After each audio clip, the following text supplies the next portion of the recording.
El invitado de hoy es una de las personas que más han revolucionado el mundo del marketing digital en los últimos años. Vivir de la creatividad es muy jodido. Soy un puñetero fan de los anuncios feos. Sus estrategias de video marketing han generado algunos de los anuncios más rentables de los negocios digitales de habla hispana. Facturando 5 millones de euros al año, con 5.000 seguidores. Joder, ¿cómo te comes eso? En este episodio profundizaremos en algunos de los secretos que solo los titanes de las ventas online conocen. Lo que la gente no comprende es que mientras más son tus vídeos, más te alejan de lo que es la audiencia. Y trucos prácticos que cualquiera puede implementar para que su contenido funcione mejor. Creo que el contenido que funcionaba hace un año ahora funciona bastante menos. Y esto es porque sigue una... Y ahí fue como el inicio, el gran clic mental de decir, hostias, pues lo que hago funciona. Y ahí lo cambió todo. Una historia de paciencia, superación y crecimiento exponencial. ¿Cuál ha sido el momento más duro que recuerdas en toda esta trayectoria? Esa duele. Ha sido darme cuenta de que estaba generándole millones de euros a estafadores. Quiero cambiar el marketing, quiero cambiar la forma en la que se hacen las cosas hacia una parte más honesta. Antonio Ruizba. Antonio, placer tenerte por aquí, tío. El placer es mío. Preséntate con tus palabras un poquito para quien no te conozca todavía hoy. Bueno, pues mi nombre es Antonio Ruizba, soy estratega creativo. Me conocen por ser el propulsor de la ingeniería de atención y también pues por haber generado más de 45 millones de euros para mis clientes en relativamente poco tiempo. Así que esa es la presentación más certera que puedo dar. Joder, 45 millones, ¿eh? Se dice pronto. ¿En cuántos años? Pues llevo 6, pero estos se han generado en los últimos 3 y de hecho 15 de ellos en los últimos 6 meses. Qué locura. ¿Cómo te das cuenta de que has nacido para esto? ¿En qué momento dices, esto es lo mío? Es una pregunta, es muy buena pregunta. Yo te diría que uno no sabe a lo que se quiere dedicar cuando es pequeño, pero tiene una intuición. Es decir, a mí de pequeño me preguntaban, ¿qué quieres ser de mayor? Y yo lo único que contestaba es, yo quiero ser como mi papá, contar billetes. Porque mis padres han sido emprendedores y lo único que sabía era que quería ganar dinero, ¿no? Y siempre he sido un niño muy creativo. Muy creativo. Yo con 6 años hacía diseños de colchones con Paint, con el programa Paint, Wow. porque mis padres eran colchoneros y Wow. yo diseñaba colchones porque estaba ahí y bueno, pues era un niño creativo y ya... ¿Cómo se diseñan colchones? Quiero decir, es como la cosa más idéntica de uno de otro Sí. que te puedes imaginar. Sí.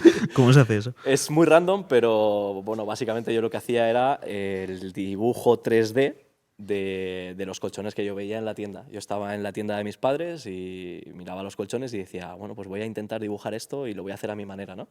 Y cogía pues línea a línea con el lápiz y poco a poco perfeccionando para hacer diseños, que de hecho uno de esos colchones mi padre se lo llevó a fabricación y lo recuerdo perfectamente que por cada colchón que se vendía a mí me daba pues 50 euros. En aquel entonces eran pesetas, pero Joder, me daba pues, el afiliando. equivalente a 50 euros. Afiliación ahí desde pequeñito, ¿eh? Total, total. Yo sabía que quería contar billetes. Y poco a poco el mundo me fue llevando hacia vivir de la creatividad.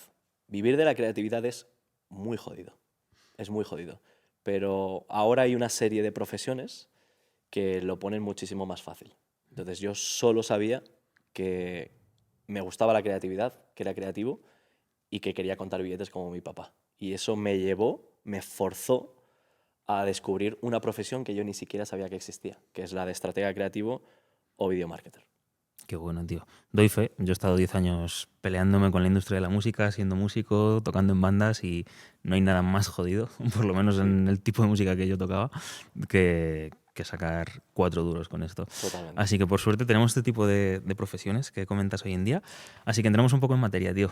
Explica un poco en tus palabras qué es exactamente el video marketing, qué es esto de las estrategias creativas y demás. Podemos definir video marketing como la ciencia que hace que los vídeos vendan.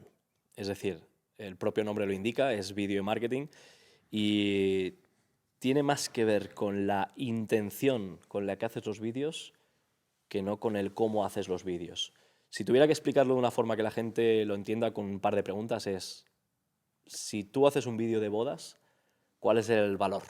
¿Cuál es el retorno de la inversión, ¿no? Es un retorno de inversión emocional. Es un retorno de inversión puramente artístico. Sin embargo, cuando tú vas a una empresa y le dices, te voy a hacer este vídeo y te voy a cobrar 3.000 euros porque tú estás retornando 9.000 con él, pues entonces ya eso suena diferente, ¿no? Entonces el video marketing es la ciencia del vídeo que habla el idioma de las empresas, que es el dinero. Qué bueno, tío. Y entonces, para ir bajando la tierra un poco, ¿cuál sería un poco para ti la estrategia perfecta? Entiendo que depende de cada cliente, de cada nicho, obviamente, pero ¿qué tiene que pensar un creador para empezar a enfocar su contenido, sus vídeos hacia las ventas?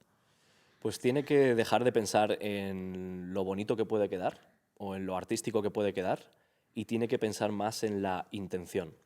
Si nosotros, por ejemplo, comparamos un contenido viral que está diseñado para ser viral con un contenido que está diseñado para vender, podemos decir que el contenido viral está diseñado para la atención, para la masividad, para el volumen, y el contenido de ventas para la intención. Es decir, para conseguir que la gente haga algo al terminar de ese vídeo, al terminar de ver ese vídeo.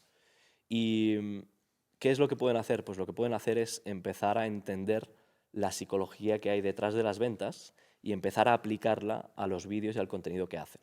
Y esto puede sonar como muy rimbombante o muy tópico, pero al final lo único que tienes que hacer es trabajar la ingeniería de atención para empujar a la gente hacia la acción final. Si tú quieres que pulsen, haz que pulsen. Si tú quieres que te llamen o que reserven llamada, haz que te llamen o que reserven llamada. Y eso se consigue no tanto con el exponerte ahí fuera y conseguir la masividad, sino con la intención desde que haces ese vídeo, ¿no? Trabajar sesgos como la escasez, como la urgencia, como la prueba social, como la autoridad. Ese tipo de cosas tienen más que ver con la lógica y la coherencia de las ventas, la psicología como tal, que no con un vídeo que bailando puedes hacer viral, ¿no? Entonces, hay una gran diferencia entre la ciencia viral y la ciencia de ventas.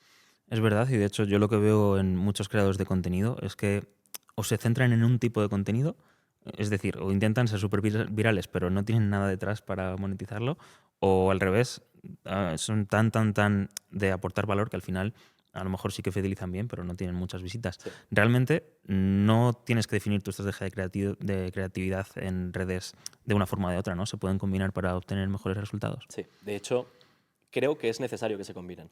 Hace un tiempo, la gente se... Hace un tiempo creo que los proyectos se centraban en únicamente en tráfico frío, que es lo que nosotros llamamos la publicidad, ¿no? En pagar publicidad y a partir de ahí vender. Pero hay muchísimos creadores que también se han centrado únicamente en la viralidad, que es conseguir más audiencia, más audiencia, más audiencia.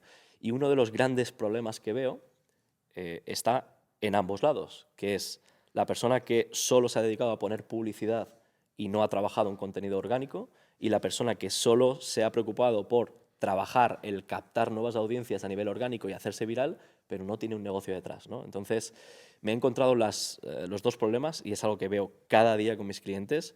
Y te puedo poner un ejemplo muy fácil. Yo he llevado una cuenta de 0 a 180.000 seguidores en 14 días. Wow, De 0 a 180.000 seguidores en 14 días. qué locura.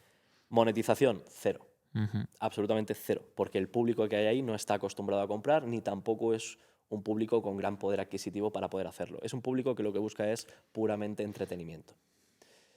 Caso contrario, cuentas de 5.000 facturando 5 millones de euros al año, Ujú. con 5.000 seguidores. Joder. ¿Cómo te comes eso?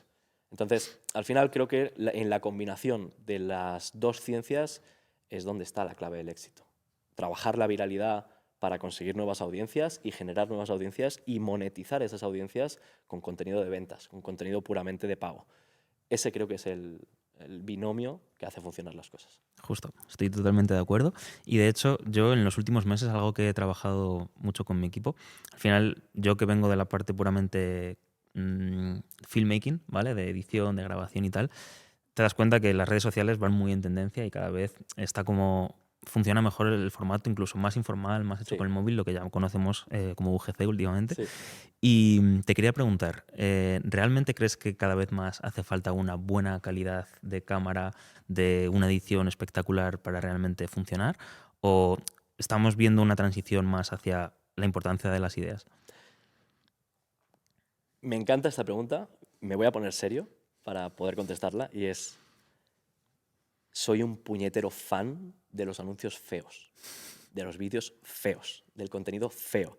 Hay una ciencia, hay un placer oculto en hacer vídeos feos y que funcionen. Y lo que la gente no comprende es que mientras más producidos son tus vídeos, más te alejan de lo que es la audiencia.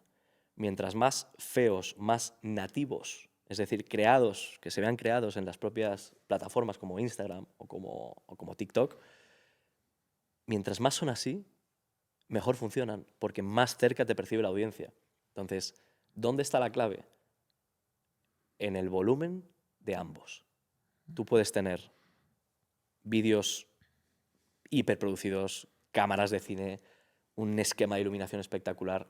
Y eso está bien para lo que está bien, que es estatus de marca, quizás autoridad, quizás es posicionamiento, pero no te olvides que por cada vídeo de esos tú puedes llegar a hacer 10 en ese mismo tiempo y con esos mismos recursos puedes hacer 10 de los feos. Entonces, yo soy un fan de los anuncios feos y de los vídeos feos, incluso del contenido de imagen feo, porque puedes crearlo de una forma muy rápida y puedes poner mucho volumen ahí fuera. Y el volumen y la velocidad son amigos del dinero. Si tú eres capaz de poner muchas piezas de contenido ahí fuera, aunque sean feas, te va a ir mucho mejor que si empiezas a hacer ese vídeo tan producido y sueltas a lo mejor uno a la semana, uno cada 15 días. Creo que ese es uno de los grandes errores, ¿no? El pensar, tengo que comprar una cámara mejor, tengo que comprar mejores luces, mejor micrófono, ya no te diré que no, porque el audio sí que es muy importante, pero mejor equipamiento para subir más de seguidores o para hacer mejor contenido. Te equivocas, y te equivocas, te vas a pegar una hostia espectacular como hagas eso. Y ese es uno de los grandes aprendizajes que también veo con mis clientes. Tengo una clienta que ha subido la calidad de sus vídeos porque ella quiere, pues, tener esa percepción de valor, de que la vean como premium, ¿no? Y lo que ha ocurrido es que su alcance y su interacción ha bajado, porque se ha producido una brecha entre quién es ella, cómo se muestra, y su audiencia, que la veía como alguien cercana, alguien que en su día a día hacía vídeos con el teléfono móvil en modo selfie o sin preparar, ¿no? Hay que entender muy bien cuál es el equilibrio. Y la clave para tener éxito es siempre los dos, la variedad y el volumen. Pero si tú tienes que priorizar algo y tienes que dejar de hacer vídeos premium para hacer algo, que sea volumen. Sí, totalmente de acuerdo. Además, la barrera de entrada también para el propio creador es más sencilla. Y de hecho, algo que yo también trabajo mucho es el que entienda todo el mundo que las redes y el contenido en general es algo muy cíclico. Es algo que no es lo mismo lo que funciona en un año que lo que funciona en otro año, y eso hace que los que se estancan en algo que les funcionó hace un tiempo, como no se estén a la última y actualizados, van a tener problemas. Yo me acuerdo hace 2 años, tío, que lo reventaba era, pues por ejemplo, reels estilo marchante, que eran súper producidos, Sí. con un montón de subtítulos y tal, lo Sí. reventaban, todo el mundo haciendo lo mismo. Luego pasaron a otro tipo de contenido, ahora luego podcast a tope, también súper producidos, ahora daily vlogs. Es como que es muy cambiante, y realmente la clave, como tú dices, está en entender qué necesita, cómo es cada cliente, qué es lo que quiere transmitir, y un poco la tendencia actual que haga que lo que está elaborando esta persona no esté saturado ya el mercado de esto y se sienta como algo fresco, ¿no? Eso es, eso es. Creo que ha habido una sofisticación del mercado. Creo que el contenido que funcionaba hace un año ahora funciona bastante menos. Y esto es porque sigue una lógica de que las personas ya no quieren héroes. Las personas ya no quieren figuras heroicas de inspiración. La gente lo que quiere es realidad, ¿no? De hecho, se habla de la muerte del influencer. Se está Lo he hablando de la muerte del escuchado, lo he influencer y escuchado. está muy bien, porque si tú analizas, ¿no? Imagínate un gráfico donde sube y baja, y al final todos son modas. Igual que los pantalones de campana volverán a la moda en un tiempo, ya están aquí, pues volverán los pitillos, todo es cíclico, ¿no? Pues en el contenido pasa exactamente lo mismo.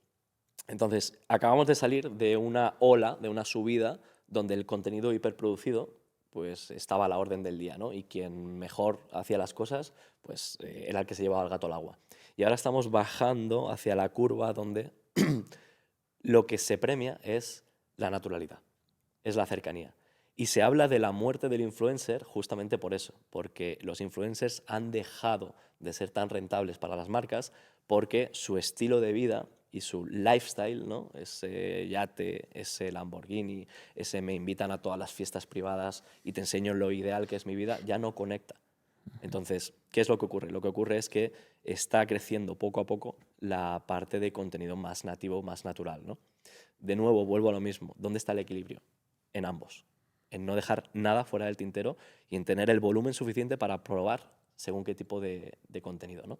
Pero sí, acabamos de salir de esa oleada de contenido puto a mismo que abunda por ahí fuera. Sí, totalmente de acuerdo, tío. Y hablemos un poco de publicidad. Sigue siendo, como siempre, depende del caso, del proyecto y todo, pero ¿sigue teniendo sentido basar una estrategia mucho en publicidad, más peso orgánico? ¿Qué opinas hoy en día en el punto en el que estamos? Podría decirte 1000 cosas, pero voy a intentar resumir algo que le va a ahorrar muchísimo tiempo y dinero a cualquiera que lo escuche. No pueden convivir, en 2025 en adelante, no pueden convivir una sin la otra.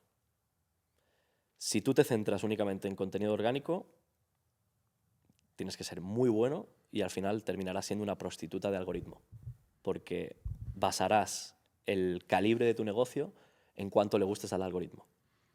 Si tú lo basas únicamente en publicidad de pago, la gente ya no es como antes. La persona que te ve ya no ve un anuncio, pulsa, se registra, alucina con tu promesa y compra, sino que lo que hace es ve un anuncio, pulsa en el perfil de Instagram, mira a ver cuántos reels tienes, cuál es el último, qué fecha tiene el último que has publicado, se mete a ver los comentarios, mira a ver cuántos haters tienes, si la gente confía o no confía en ti, cómo es tu comunidad. A partir de ahí va atrás, si le cuadra, pulsa en el enlace, va a una landing o va a una página, la analiza como si fuera un escáner, a ver si algo no le cuadra, y si todo le cuadra, entonces pulsa. Ese nivel de exigencia que ahora mismo tiene la persona, que tiene el espectador, cuando le impacta uno de nuestros anuncios, eso se ve reflejado en si puedes vivir únicamente de contenido de pago o no. Entonces, no puede convivir de ahora en adelante una estrategia sin la otra. Si solo quieres vivir de publicidad, estás muerto. Muerto a medio plazo. Si solo quieres vivir de orgánico, estás muerto a corto plazo. Buenísimo, tío. Em, Algo que me gusta un montón de ti y que te admiro un montón es que estamos como viendo cómo crecemos juntos y cómo escalamos equipo y todo, y al final hemos colaborado muchas veces Sí. y todo aquí en Andorra. Y quiero saber un poco, porque yo de las cosas que más me ha roto la cabeza siempre ha sido pasar de freelance a agencia, ¿no? Y tener ahora mismo, tenemos como 25 personas, ¿sabes? Y decir, ¿qué locura es esta? ¿Cómo llevas tú el tema de tener un equipo? ¿Lo estás disfrutando? ¿Te está llevando muchos dolores de cabeza? ¿Prefieres cuando eras freelance? Coméntame un poquito sobre tu experiencia. Para mí pasar de freelance a empresa y contratar equipo ha sido un infierno de purpurina.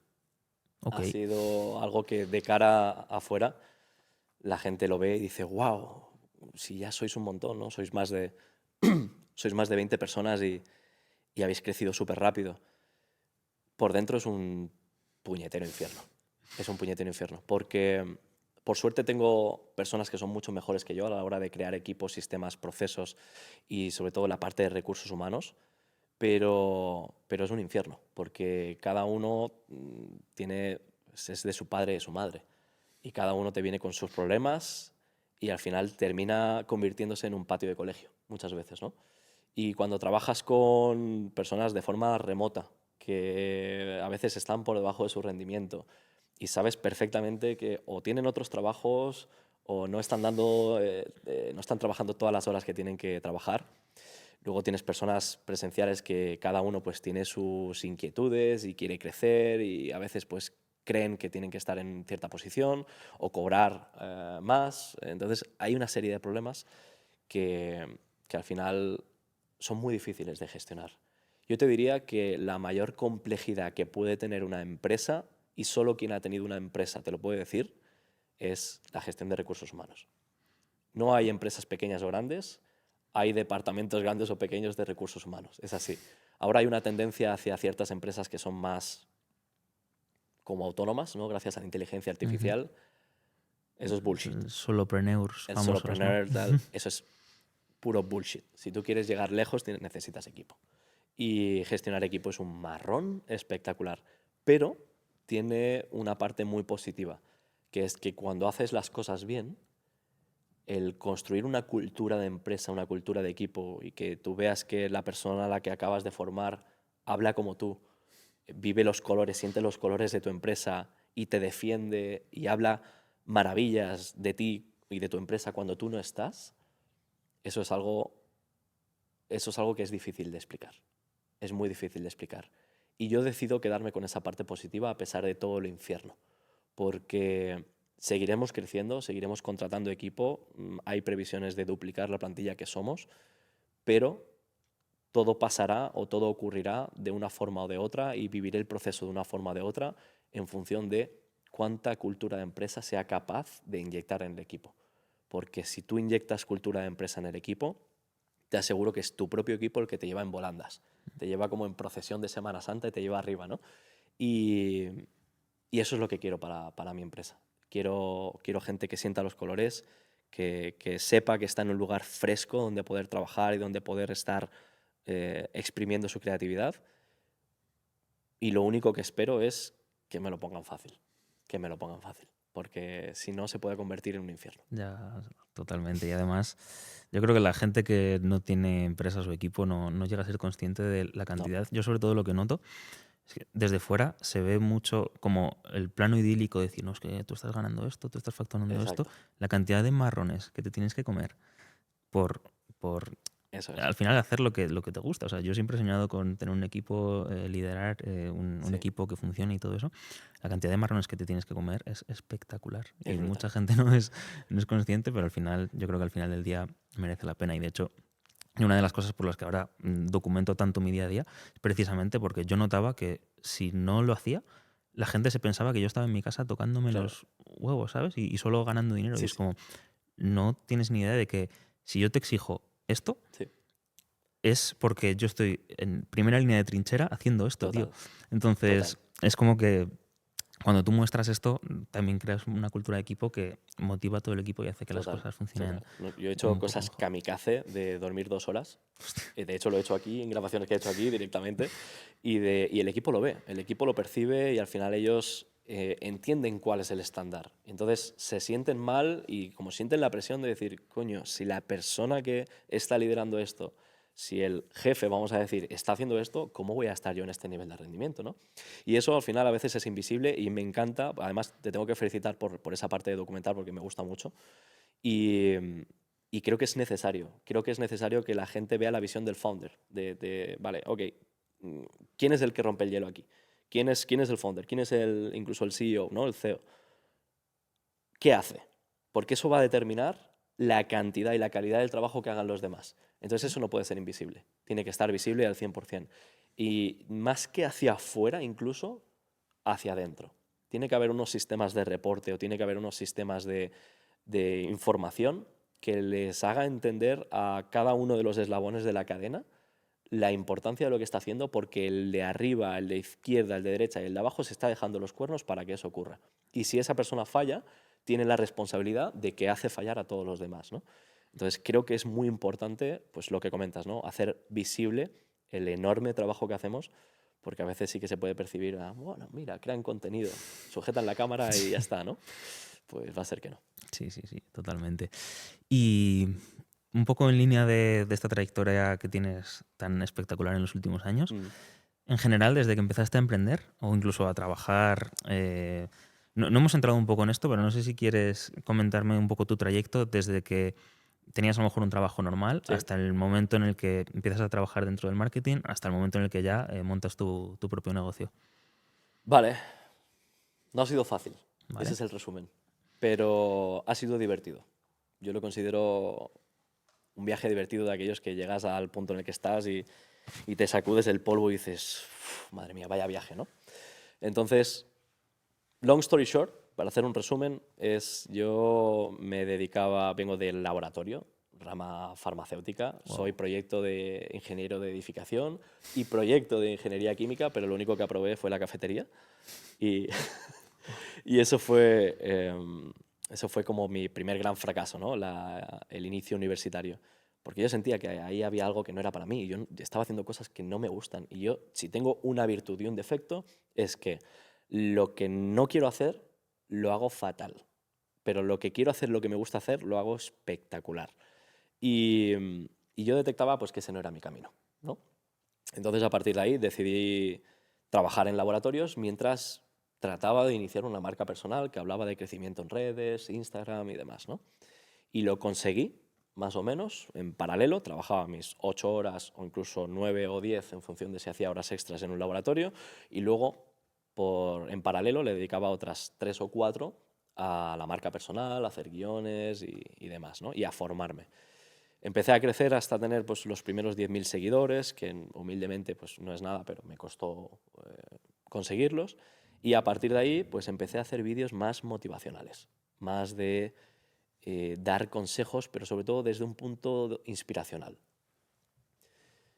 Lo que ocurrió fue que algunos de esos vídeos viralizaron y marcas me empezaron a contactar para decirme, oye, me encanta lo que haces, ¿por qué no pones ese enfoque en mi proyecto, ¿no? Inmobiliarias, cafeterías, clínicas de odontología. Y dije, bueno, pues vamos a probar. Empecé a probar sin saber muy bien qué hacía, porque yo recuerdo coger una cámara que me temblaban las manos, no tenía ni puñetera idea de lo que hacía. Y yo les hacía los vídeos con un gran diferencial que fue lo que me ha llevado al día de hoy, que es que yo no era ni por asomo un buen filmmaker, un buen videógrafo, pero era buen guionista. Entonces yo les daba el guión y les decía, esto es lo que tienes que decir. Y ese pequeño diferencial me hacía cobrar como los grandes videógrafos o filmmakers solo porque el valor estaba en yo te digo lo que tienes que decir para que esto funcione, ¿no?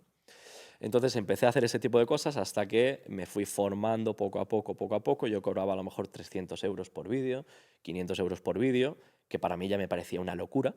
Y, y poco a poco me fui formando sobre creación de contenido más enfocado en la parte de marketing. Empecé a entender cómo funciona la publicidad online, cómo poner campañas publicitarias, qué métricas son las que tenía que mirar en las campañas publicitarias. Y coincidí en una formación con los que durante los siguientes 4 años iban a ser mis compañeros de camino en una agencia, ¿no? Entonces vieron que tenía potencial y me dijeron, oye, tú estás en un laboratorio, ¿por qué no te vienes con nosotros y trabajas con nosotros, ¿no? Entonces, de ahí hice mi primera campaña ya más seria, ya entendiendo un poco qué es lo que buscaba la empresa, y fui a grabar. Cuando traje ese material lo pusieron en marcha y reventó. ¡Pum! Espectacular. Y, y ahí fue como el inicio, el gran clic mental de decir, hostias, pues lo que hago funciona. Y ahí lo cambió todo. Entonces, a partir de ahí ya fue aprender a hacer más y más y más, diferentes proyectos. Crecí muchísimo en esa agencia, hasta el punto en el que ya pues, nuestros caminos se separaron y fundé lo que es La Llamativa, que es la agencia que tengo desde hace, no sé si 7 meses, 6, 7 meses, por ahí era. Más de 20 empleados en 7 meses, ¿eh? 25. Espectacular. 25, sí, señor. Espectacular, Sí, señor. tío. Y ha costado, pero bueno, pero orgulloso de todo el trabajo. Vamos ahora a sacar un poco las entrañas de este camino emprendedor, Vamos. que precisamente de lo que hablábamos antes, que no todo el mundo ve y en parte me gusta traer a gente como tú para que vean un poco la realidad. ¿Cuál ha sido el momento más duro o de los momentos más duros que recuerdas en toda esta trayectoria?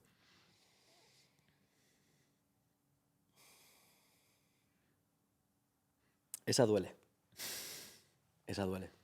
Lo que puedas contar. El momento más duro de mi trayectoria ha sido... Te voy a contar 2, si te parece. El momento más duro de mi trayectoria ha sido ver cómo quienes pensaba que me querían ayudar, en realidad me estaban jodiendo. Y eso viene por tener compañeros de camino que no han soportado el éxito ajeno. No han soportado el éxito ajeno. Lo único que buscaban era su éxito propio. Y te llevas una gran decepción y sorpresa cuando es el propio equipo quien te dice, oye, cuidado, porque a quien tú estás alabando y ayudando te está intentando joder de sobremanera. Ese fue uno de los grandes aprendizajes y que me hizo desconfiar mucho de las personas. Y otro de los peores momentos de mi carrera ha sido darme cuenta de que estaba generándole millones de euros a estafadores. Hostia. Ha habido proyectos a los que he empujado que han terminado siendo estafas. Y no te das cuenta de ello porque tú no estás metido en esa parte del negocio, ¿no? Tú puedes tener una intuición de que eso puede ser mejor o peor, pero no te das cuenta hasta que no hay pruebas firmes de ello, ¿no? Y yo recuerdo dejar caer proyectos porque no los veíamos muy claro, en el sentido de que podría haber algo oscuro detrás y ha terminado siendo una estafa. Hostia. Y con muchas denuncias y, claro, ahí te das cuenta y haces una reflexión de tengo un poder y conlleva una responsabilidad, Responsabilidad. ¿no? Y eso es algo muy a tener en cuenta cuando tienes este poder, el poder de levantar imperios con el contenido, con lo que haces. Y eso, pues, puede caer sobre ti si no lo manejas bien. Entonces, uno de los grandes aprendizajes fue selecciona muy bien con quién trabajas, porque a pesar de que tú seas simplemente un proveedor de servicios, tienes que dormir tranquilo por las noches. Tienes que irte a la cama sabiendo que lo que haces ayuda de verdad a las personas. Y eso a veces no se ha producido. Top. Muchas veces hay una fina línea, ¿no? Sobre todo cuando yo hablo con gente, pues, mis colegas de toda la vida de Madrid, que no entienden este mundo de la infoproducción y ven como que todo es humo, ¿sabes? Y Sí, que cualquier curso no vale la pena. Y luego está el otro extremo, que son los tiburones que sí, cualquier cosa les vale, ¿no? total. Entonces, así de forma muy breve, ¿dónde crees que está esa fina línea? ¡Wow! ¡Wow! He tenido esta conversación, esta misma pregunta, me la han hecho en una conversación informal y te tengo que confesar que me costó contestarla. Sinceramente, creo que hay una zona de victimismo en torno al infoproducto porque la gente espera una solución milagrosa. Y de la misma forma que tú compras un infoproducto, una formación online, un curso, para conseguir un objetivo, también te apuntas a una carrera. Si nosotros viéramos cuál es el porcentaje de éxito de una carrera, cuántas personas que estudian una carrera terminan trabajando de eso y se ganan bien la vida, versus cuántas personas compran formación online, compran cursos y cuántos verdaderamente tienen resultados, no habría una enorme diferencia. Ninguno de ellos consigue el resultado. Ninguno de ellos consigue que la mayoría termine de conseguir ese objetivo.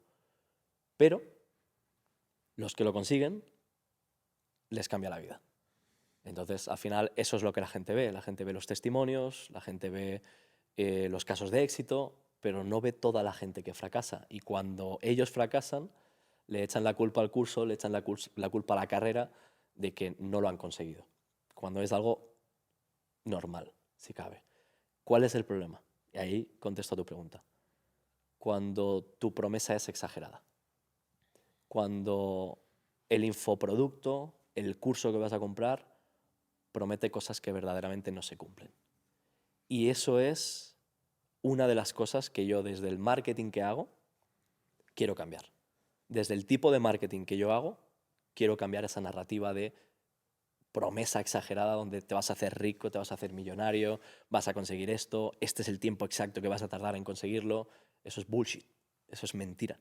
Y quien te diga que hay un momento exacto en el que vas a conseguir algo y una cantidad de dinero exacta que vas a conseguir o que vas a conseguir una transformación espectacular en ese tiempo, eso es mentira. Porque el camino de cada uno es diferente. Entonces, ¿qué es ético y qué no es ético? ¿Cuál es la delgada línea? Para mí, nunca se traspasará esa línea si tú como productor, como creador de contenido, no haces ninguna promesa exagerada. Y creo que merece la pena mantenerse en una zona verde, en una zona segura, donde tu promesa venda menos que la de los demás, pero que te mantengas honesto. Quiero cambiar el marketing, quiero cambiar la forma en la que se hacen las cosas hacia una parte más honesta. Brutal. Vale, nos has contado cuáles son tus peores momentos. ¿Cuál ha sido tu momento más bonito emprendiendo? Te juro que me emocionaría si empezase a hacer recapitulación de todos y cada uno de los momentos. Voy a intentar quedarme con uno, aunque es imposible. Para mí es el poder estar con mi mujer un miércoles cualquiera, trabajando en equipo, levantando nuestro pequeño imperio con planes de ser más en casa y no tener que mirar el reloj, no tener que mirar la cartera, no tener que sentirme atrapado, poder hacer cualquier tipo de plan, poderme ir a cualquier sitio. Eso que suena muy tópico, que suena muy a promesa de quieres ser tu propio jefe, cuando lo vives y lo consigues después de trabajar tan duro es jodidamente bonito. Paga absolutamente todo lo mal que lo he pasado para llegar aquí. Y es la polla. Es la polla. Te podría decir que no cambiaba ni una sola discusión, ni una sola hora de trabajo, ni una sola hora de falta de sueño de todo lo que he hecho para llegar aquí. No cambiaría nada si este es el resultado. Espectacular, tío. También nos has dicho quiénes los que menos te han influido, por así decirlo. ¿Quién es la persona que más te ha influido en toda tu vida? Ya sea a nivel profesional, de emprendimiento.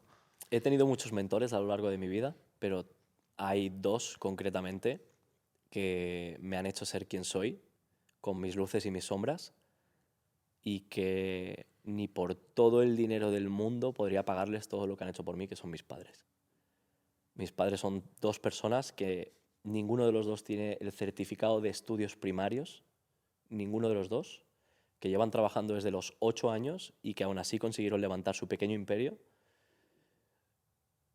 Han vivido muy bien, han podido mantener a dos hijos como la copa de un pino, como somos mi hermano y yo. Han alimentado siempre nuestra forma de pensar y de pensar en grande. Y yo creo que la frase, ¿tú qué quieres ser de mayor? Yo quiero ser como mi papá y contar billetes. Creo que eso lo explica todo, ¿no? Y si soy quien soy a día de hoy, es gracias a ellos. Wow. ¿Y cuál es la mejor frase o mejor consejo que te han dado en tu vida? Wow.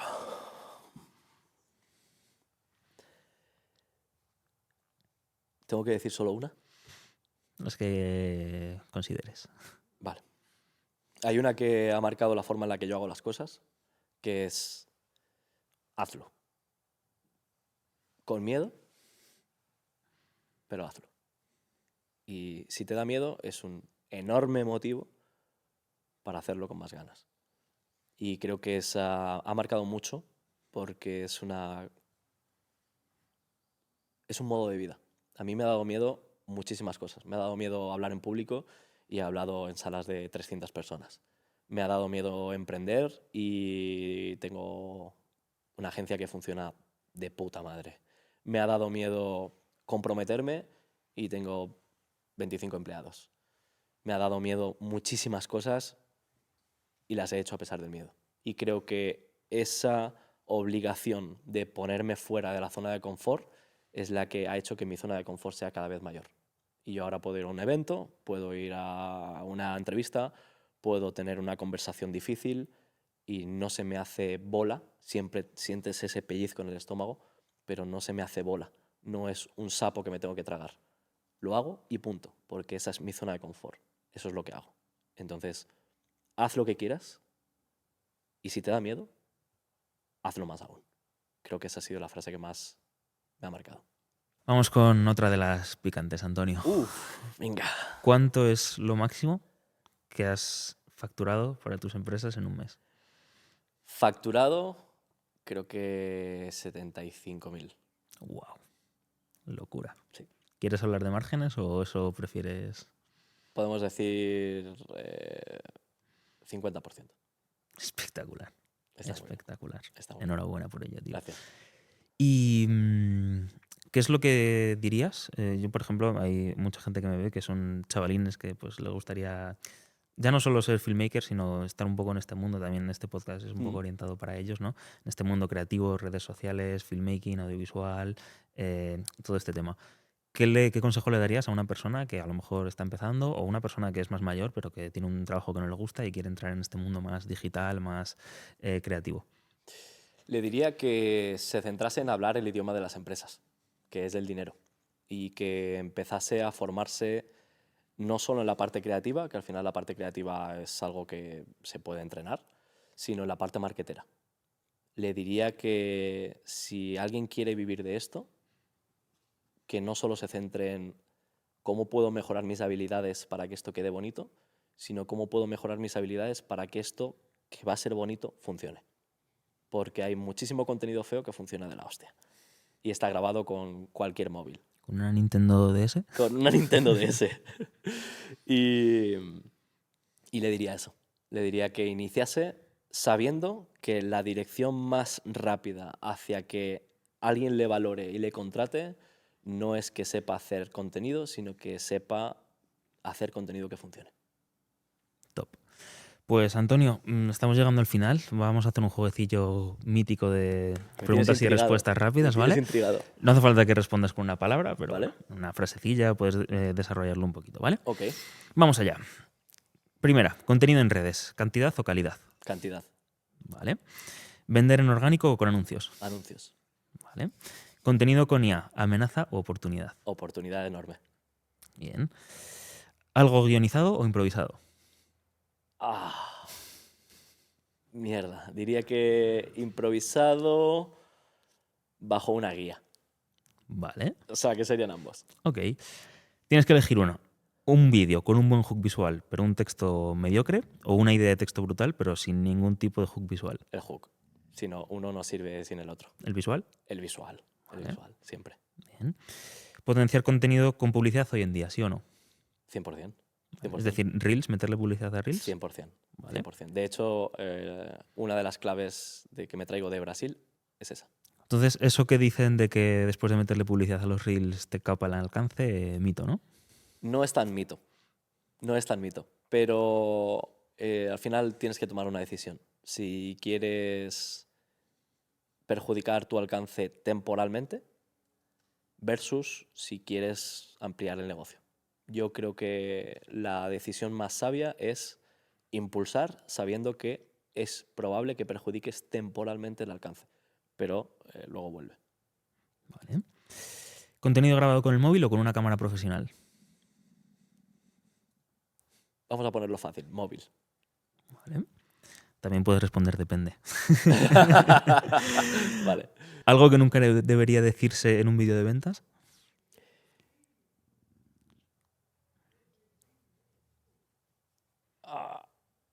Mierda. Te he pillado, ¿eh? Algo que nunca debería decirse en un vídeo de ventas.